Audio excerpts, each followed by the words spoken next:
This was one of the first things I saw when I started a new game in Valheim. It was an amazing first impression, but this serene beginning would be in stark contrast to the harrowing adventures I'd later have, in places like the swamp and on the open ocean. Valheim is a game of opposing extremes. Peaceful and relaxing 1 minute, but then, well, you saw the intro. It's the kind of game that'll give you stories to tell, and they'll never be from a scripted event. This early access release from Iron Gate and Coffee Stain only cost me $20, and I won't be surprised if it turns out to be the best money I spend this year.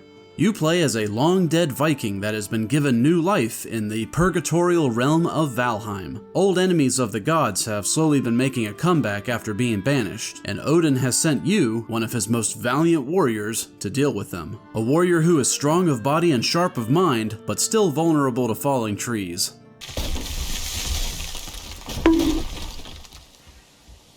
I normally don't feel the need to talk about graphics very much on this show, but oh god. Despite the interesting decision to use low-res textures that give the game a very charming 90s look, everything else looks absolutely gorgeous.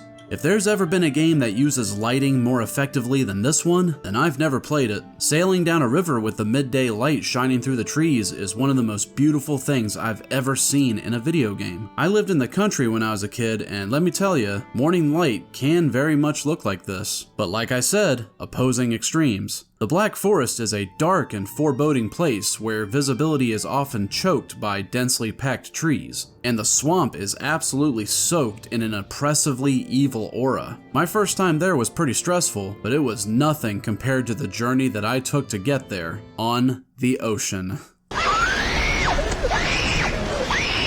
If you're piss scared of the ocean like I am, then I've got bad news. Sailing is required to access other biomes that don't spawn on your starting continent, and even with the many hours I've put into this game, I'll still start sweating buckets whenever I'm far from base and a heavy storm starts up. Thankfully, it's not populated by much other than these moving islands and sea serpents here and there, but that's supposed to change with a content patch in the future, and I shudder to think what they're gonna add. There's also the mountain and plains biomes that I've yet to properly explore since they're late game areas. The mountain damages you with freezing cold and is populated by dire wolves that'll eat your asshole out in 2.3 seconds. And the plains is infested with death skeetos that, well, let me just say that everybody respects death skeetos after their first encounter.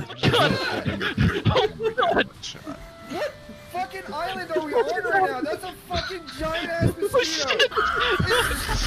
It's killing everybody. I lost a lot of gear to them the first time I accidentally strayed near a plains biome. So yeah, Valheim's a beautiful, but tough video game with a simple goal: defeat 5 bosses. The first couple bosses act as progression gates that unlock new stuff once you beat them. For example, defeating Eikthyr gives you the means to start mining copper and tin, which will then get you decked out in gear that'll help you take on the Elder without getting one-shotted. Well, hopefully. Watch out. Ow. Ooh, look at that. Which then gives you the key to the sunken crypts in the swamp, the place where you'll start finding iron ore. As you venture into more and more dangerous biomes, your most vital survival asset isn't going to be strong weapons or armor, but a hearty meal. Valheim gives you a very good reason to cook better and better foods by tying it to your health and stamina meters. You'll start off eating berries, mushrooms, and red meat off the bone. These will give you the boost you need to survive the early game, but later you'll be able to craft a cooking pot that'll unlock much better dishes, like jam, stew, and delicious sausages made from the entrails of undead Viking warriors. No bullshit. And when it comes to healing, you can't just do like in Skyrim and scarf down a bushel of apples in the pause menu to heal up. That is just embarrassing game design. Instead, you can have up to 3 meals active at a time that will give you stacking benefits for their active duration. The kinds of food you eat will determine your max health, stamina, and health regen. As far as I know, there's no food that gives immediate healing, though you will eventually gain access to a fermenter that can make proper healing potions. The building system is very intuitive. One look look at some of the crazy stuff players have built already should be proof enough of that. You can even terraform the land to suit your needs, though it can be needlessly frustrating to get the ground perfectly flat. It's also kind of limiting that most structures without the game's designated roofing over them will start to deteriorate from heavy rainfall. You can't use flat flooring panels, only roofing. I feel this is negatively impacting the creativity of the player base, since this game doesn't have a creative mode yet, but I have a feeling it'll change in the future. At least structures won't get damaged to the point of being destroyed. They'll just sit at a lower durability and be ugly. And the workbenches? Ugh. I don't know if it's supposed to be thematic or a limitation of the engine, but needing to be in the radius of a workbench in order to build anything has caused me many sighs. My solution? Double the radius. Combat is very similar to Dark Souls without a lock-on function. You get your block and your parry, with 2 attack options for most weapons. There's also a stagger mechanic that rewards continual strikes on a foe by putting them in a vulnerable state. I've taken down many a troll by just stabbing them over and over in the junk with a spear. As far as music goes, it's very nice. Excellent even. The Meadows theme is very relaxing, though due to the kind of game this is, I'm sure most people will just listen to a podcast or their own music. I'm hesitant to talk about any of the game's faults, since this is of course an early access release, but there are a few core design flaws that I would like to see changed in the future. A big problem is that for a game where much of your time is spent running from place to place, wearing armor that slows you down is not something anybody wants to do. There's a reason why me and my friends here are looking like the Blue Man Group. The Troll armor set doesn't penalize your movement speed and can be upgraded to improve the armor bonus. Wearing the full set even boosts your stealthiness. Yeah, sneaking is a thing too. Ideally, I would remove the movement speed penalty on all the current armor sets and add in heavy armor versions with better stats but heavy move speed reductions. Not being able to take raw metals with you into portals is a pain in the ass, and is basically the team at Darkgate saying, "We are deciding to make this aspect of the game more tedious." I think a large portion of the community would like to see this limitation go away. I would greatly increase the reveal radius on the map while sailing. The world of Valheim is massive, and it would help to have an efficient means of revealing it.